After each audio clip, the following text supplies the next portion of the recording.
Hey everybody, this is JJ, and today what I have for you is a survival kit challenge. And basically what this is, or the reason I want to talk about this, about survival kits today, is I was doing some research recently, and I found out that between years of 1992 to 2007, there was a study done by the Wilderness Medical Journal or Wilderness Medical Society, one of the two. Anyway, they determined that there were 78,000 people that were involved in search and rescue instances in our national park system. Okay, so that's a lot of folks, right? And that breaks down to about 5,200 people per year in our national park system that are in a situation where search and rescue is having to go out and look for them to help them because of an injury or because they're lost or whatever the situation may be. Now, so when you break that down even further and you do the math on that, that's about 14 people per day in our national park systems throughout the United States that could benefit from having some survival gear on them. Okay, now a lot of people that go out in those situations do have some gear on them, and the gear helps them a lot. But there are also a lot of people in those situations who don't have the right survival gear on their body or, on their person. And so, the survival kit that I'm going to talk to you guys about today is just a personal size survival kit. It's something that could be easily thrown into a day pack. It's something that could be actually, strapped onto a belt and carried on a belt, or something along those lines. You could throw it in your vehicle so that you always have it. You can do a lot of different things with it. It's not a really expensive type kit to put together. It's pretty small and compact, but it's got some pretty high quality items in it as well, so that they could actually, go towards saving your life. And the part about this that is a challenge is I want to challenge you guys to show me your survival kit as well. And hopefully this will get some people thinking about it.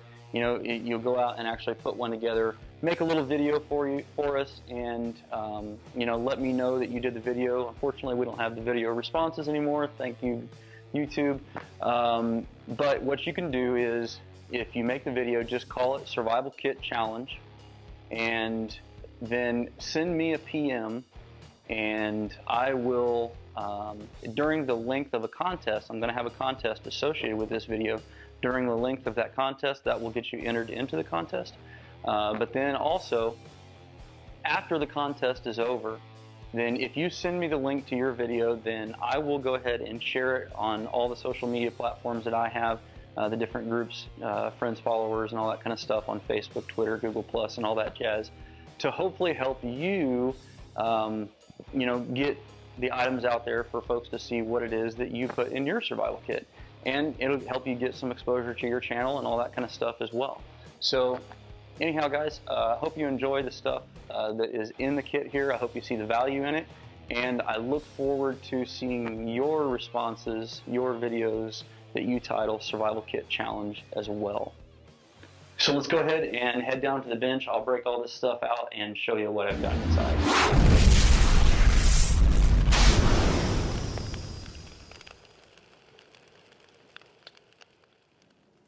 Alright guys, so here is a look at what is inside of this survival kit.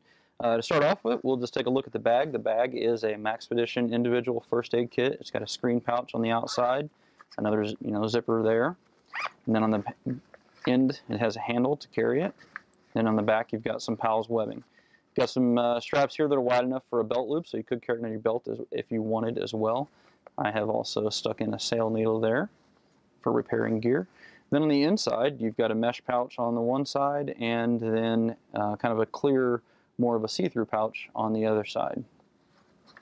I'll put the dimensions of this in the video up here as well. So I think that's just it's a pretty good sized pouch for a kind of an emergency survival kit like this. Now, let's start off over here with the shelter and all that. One of the largest, more bulky items that I have in this kit is a 6-foot by 5-foot piece of Tyvek. Tyvek is a waterproof material that is very strong, it's very durable, and it would work out very well to build an emergency shelter with. It's also nice and bright. It is white. It does have some lettering on it and stuff like that, but it's still going to be able to help attract attention if you needed to. Waving this around or anything like that, you know, letting it flap in the wind or something along those lines could definitely help to get rescue to you.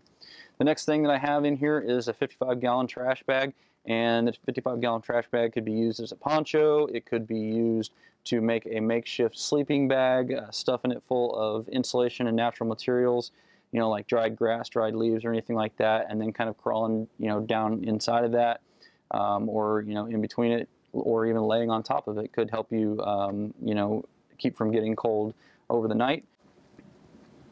Then we have another just cheap emergency blanket that you could also wrap around yourself. You could also use it for signaling, you know, use it for reflecting heat back from a fire, a lot of different things, you know, that you can use these for. So that's just another option as well for personal protection to keep you from freezing to death overnight or getting hypothermia in a rainstorm or something along those lines. As far as cordage goes, I have some 80-pound test Spectre fishing line that I've done up in a small little donut. That's 100 foot, and that is going to be more than enough for me to set up a nice little camp, a nice little shelter, and all that kind of stuff. So then as we come across here, I've got a Streamlight Micro Stream. You know, a little AAA flashlight, nice little light. It's going to definitely do the job for you know, any kind of emergency lighting that any needs that I may have in that regard. Could also be used for signaling as well. Then we've got just your basic green chem light. Okay, now I can tie a piece of 550 cord to the end of this, about 3 feet long. I can swirl that around, and that is also a pretty decent nighttime emergency signal for rescue if you see helicopters flying over or something along those lines, or people walking up on a far ridge or something along those lines. Then it can help attract attention. That movement and the odd shape of it being in a circle is actually pretty good. As far as just utility light for area lighting and all that kind of stuff, I've got 3 other small glow sticks here. You know, they're gonna last, I think, 6 or 8 hours each, something along those lines. The other lighting thing that I have is just a small photon LED light, and it has the switch on it as well. You can leave it on if you need to and hang that from your necklace or whatever. And then for sound, we've got just a small Fox whistle, the Fox 40 Micro. And daytime signaling, of course, we've got the military style glass signal mirror. And then for navigation, I've got just one basic regular small button compass, and then I have another one that is attached to a you know, small necklace that's made by Sun, and then it also has a navigational ring on there, or bezel on there. So if I know that as an emergency heading, you know, to get out of wherever I'm hiking, if I need to take a 090 or whatever, I can follow that, you know, and it just makes navigation just a little bit easier. I mean, that's a pretty easy conversion. 090 is also east, but anyway. Okay, so coming over here to the tool section, the most significant tool that I have in here is a buck, I believe it's a Bucklight Skinner, I think that's what they call it. I will try to put a link down to it below. It is a very small and skeletonized knife, but it is high quality steel, and it is extremely sharp. And I could use this for a number of different things. I could use it for twist splitting, you know, a split wood fire. I could actually baton it through some light wood, you know, maybe an inch or two, just enough to get down into something that is dry if I needed to. It's not going to baton through big stuff, but I could use it for small stuff. But it's just going to give me a good substantial knife so that I'm not, you know, using a smaller pocket knife or something smaller than what I needed to do heavy work. It's got a coating. I put a coating of Plasti-Dip over the handle so that I get just a little bit better purchase on it. But it's actually a nice little utility knife, and it would work very well.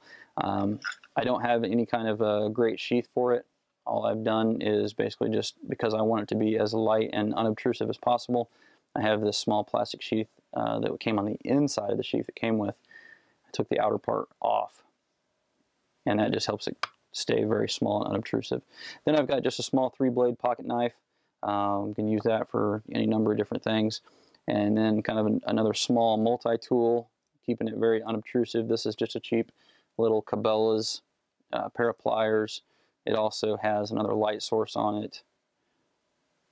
And then we've got some, basic tools. I've got, I think, kind of a serrated saw / knife, a flat blade screwdriver, a Phillips head screwdriver, and another knife blade as well. Okay. Then I've got just a small hank of about 25 feet of floral wire. You could use that for snare wire. You could use it for, just repairing gear or something along those lines. Okay, so coming over here, I do have a couple of bouillon cubes that I keep in there, and that is basically in case you get dehydrated and need to replace your salts. You can either suck on those. It's a little bit nasty to do that, or you can soak it in a little bit of water or something along those lines as well to help rehydrate and get the salts back into your body if needed. Okay, speaking of water, we have this really cool kit here. I got this from Survival Resources. I will put a link to it in the description below. This is the Aqua Pouch, and it's made to hold 1 liter of water. It also will stand up, kind of separate out and stand up, so it's a little bit easier to fill. You've also got the grommets up here on top, so you could throw some cord around it and throw it around your neck or whatever as well. Then included in the kit is also some chlorine dioxide tablets. All right, so I could purify several quarts of water there. And then it also comes with directions for use and all that kind of stuff. And then it also has a couple of pre-filters that are basically coffee filters that go in there. And you can kind of put one of these coffee filters inside of this, which will kind of hold it open and make it easier to pre-filter the water that goes into the pouch. So I thought that was kind of cool. Kind of a neat little kit. Only cost a few bucks. I don't remember exactly what it is, but you check the link below and you can go and check that out. So that's gonna cover my water needs. Then as far as fire goes, I have 3 different wet fire cubes, which could easily start probably 9 fires in most conditions. If you had a really, really wet condition, you could use a whole piece, but honestly, you only need to use about 1/3 of a piece to get a regular fire going. Then I've also got a 5/16 by 3/8 by 4 inch ferro rod, and then a magnesium bar as well. So, and then of course the old standby, the Bic lighter. So fire is totally covered. That's going to be no problem at all as well. So the last section over here is going to be first aid, and in the first aid kit I've got multiple different bandages. As you can see, I've got some providone iodine prep pads. I've got some isopropyl prep pads. The alcohol could also be used for a tinder for starting a fire.